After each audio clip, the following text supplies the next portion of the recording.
Hello friends, welcome back to my channel. আজ আমি আপনাদের দেখাবো চিকেন বিরিয়ানি।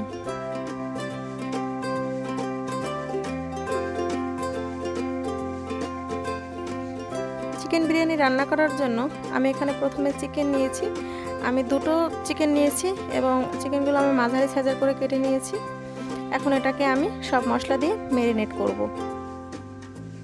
প্রথমে দিয়ে দিলাম 3 টেবিল চামচ আদা রসুন বাটা,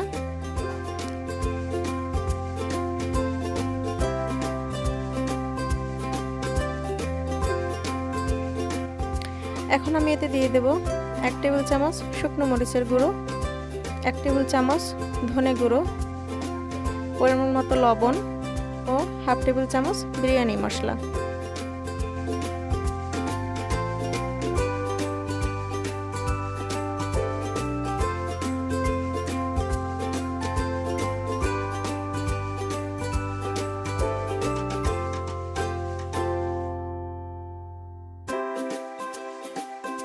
এরপর যে আমি আরও এতে দিয়ে দিব প্রায় হাফ কাপ পরিমাণ টক দই। টক দইটাকে খুব ভালো করে ফেটিয়ে নিতে হবে। এরপরে দিয়ে দিব গোটা গরম মশলা। গোটা গরম মশলার জন্য আমি এখানে নিয়েছি 3-4 টুকরো দারুচিনি ও 3-4টে এলাচ।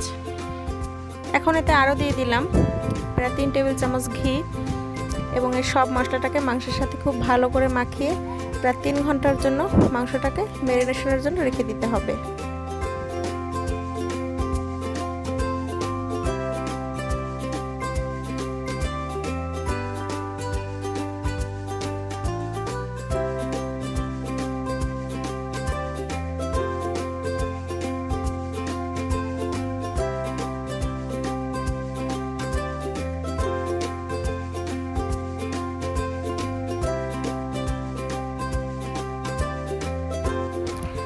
অন্যদিকে আমি একটা আলাদা বাটি নিয়েছি।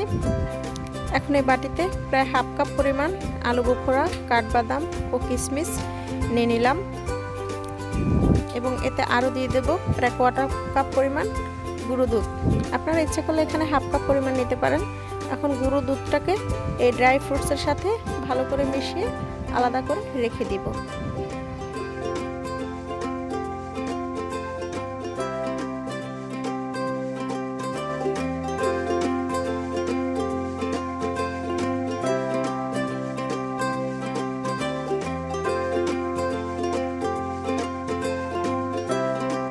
অন্যদিকে একটা আলাদা পাত্রে আমি নিয়ে নিয়েছি এখানে সিদ্ধ আলু। আলুটাকে ডুমো ডুমো করে কেটে সিদ্ধ করে নিয়েছি। অনেক এখানে আলুটা ভাজা ইউজ করে, আমি আসলে পার্সোনালি সিদ্ধ আলু ইউজ করতে পছন্দ করি, তাই আমি সিদ্ধ আলু নিলাম। এতে দিয়ে দিলাম 1 টেবিল চামচ পরিমাণ ঘি আর দিয়ে দিব সামান্য পরিমাণ জর্দা রং এবং এটাকে খুব ভালো করে আমি মিশিয়ে নেব। আর একটা কথা, আমি আলুটাকে সিদ্ধ করার সময় পরিমাণ মতো লবণ দিয়ে দিয়েছিলাম। আপনারা ইচ্ছা করলে তখন যদি লবণটা না দিয়ে থাকেন তাহলে এখন আপনারা স্বাদমতো লবণটা ইউজ করতে পারেন।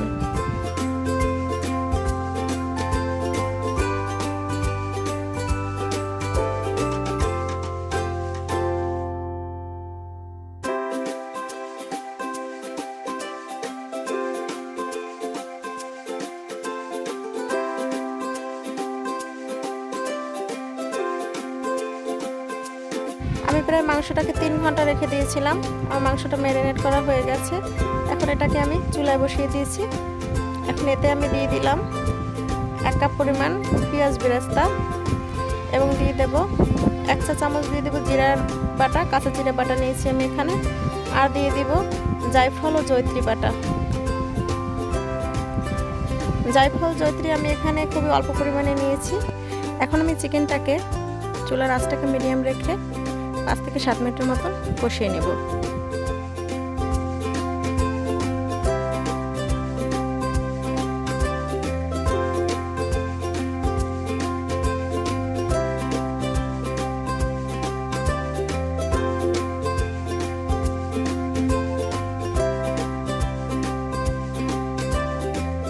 আমার মাংস কষানো হয়ে গেছে।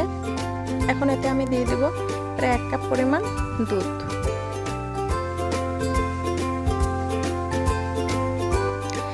দুধটা অ্যাড করা হয়ে গেছে। এখন চুলার আঁচটাকে হাই করে আরও প্রায় 5 মিনিটের মতো আমি মাংসটাকে রান্না করে নিব।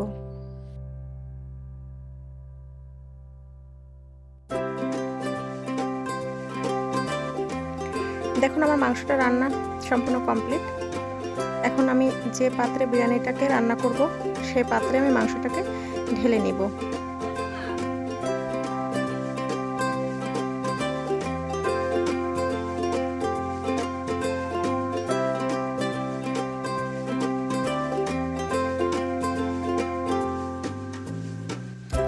আমি মাংসটাকে একটা খোলামেলা বড় হাঁড়িতে ঢেলে নিয়েছি এবং অ্যাড করে দিয়েছি একটা বড় এলাচ, একটা স্টার এনিস ও 2-3টে কাবাব চিনি, এবং এর উপরে দিয়ে দিলাম যে মেখে রাখা যে আলুটা ছিল সেই আলুটাকে দিয়ে দিলাম।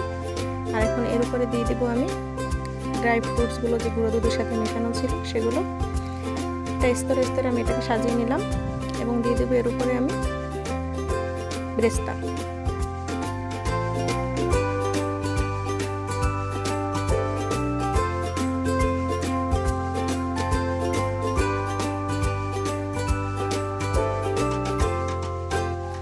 আমি এর উপরে দিয়ে দিলাম প্রায় 4-5টা কাঁচামরিচ, আর দিয়ে দিব প্রায় 1 টেবিল চামচ পরিমাণ চিনি। চিনিটা অপশনাল, এটা আপনাদের দরকার না হলে দিবেন না।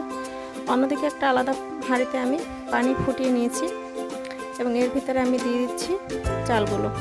চালটাকে আমি ভালো করে ধুয়ে পানি ঝরিয়ে নিয়েছিলাম। এখন এই ফুটন্ত পানিতে অবশ্যই চালটা দিবেন এবং ঘড়ি ধরা প্রায় 6 মিনিটের মতন আমি চালটা রান্না করব। এবং এতে দিয়ে দিলাম আরও অল্প পরিমাণ সাজিরে। এখন আমি এতে দিয়ে দিলাম 1 টেবিল চামচ পরিমাণ তেল। তেলটা দেওয়া হবে কি রাইসটা অনেকটা ঝরঝরে থাকবে।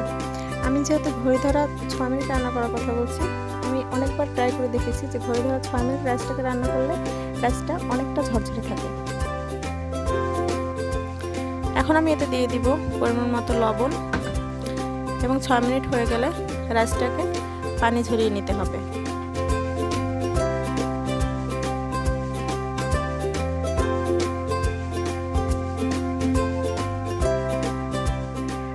রাইসটাকে আলাদা পাত্রে পানি ঝরিয়ে নিয়েছি। এখন এর উপরে আমি রাইসটাকে অ্যাড করে দিব এবং এই কাজটা খুবই সাবধানে করতে হবে।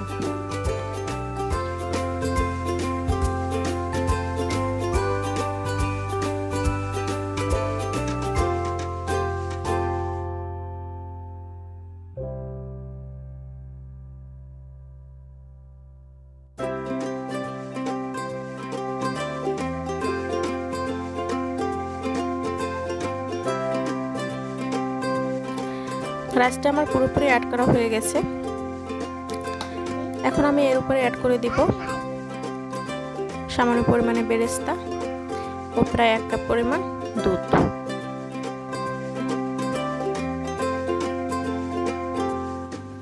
এখন আমি আলাদা একটা বাটিতে প্রায় 3 টেবিল চামচ পরিমাণ ঘি, সামান্য একটু জর্দা রং এবং একটু দুধের সাথে মিশিয়ে নিয়েছি।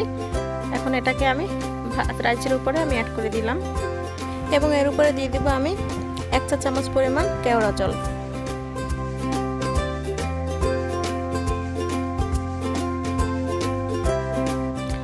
আমার সব ইনগ্রেডিয়েন্টস একে একে অ্যাড করা হয়ে গেছে। এখন আমি হাঁড়ির উপরে ঢাকনা দিয়ে দিলাম এবং এটাকে খুব ভালো করে আমি একটা ময়দার খামি বানিয়ে নিয়েছি এবং এটার সাথে চারদিকে খুব ভালো করে আটকে নিতে হবে। খুব ভালো করে আটকে দিতে হবে যেন ভিতর থেকে বাষ্প না বেরিয়ে আসে। দেখুন আমি খুব ভালো করে এটাকে আটকে দিয়েছি। এট লাস্ট আমি দেখুন চুলার আঁচটাকে একদম অল্প রেখে তার উপরে একটা কড়াই দিয়েছি এবং তার উপরে আমি হাঁড়িটা বসিয়ে দিয়েছি এবং এভাবে বিরিয়ানিটাকে প্রায় 1 ঘন্টার মতো রান্না করে নিতে হবে এবং চুলার আঁচটা এরকম অল্পই থাকবে। তো এরপরে আমি আলাদা একটা পাত্রে এটাকে সার্ভ করে দেবো। তো আমার রান্নাটা যদি আপনাদের ভালো লেগে থাকে তো অবশ্যই বাসায় ট্রাই করবেন।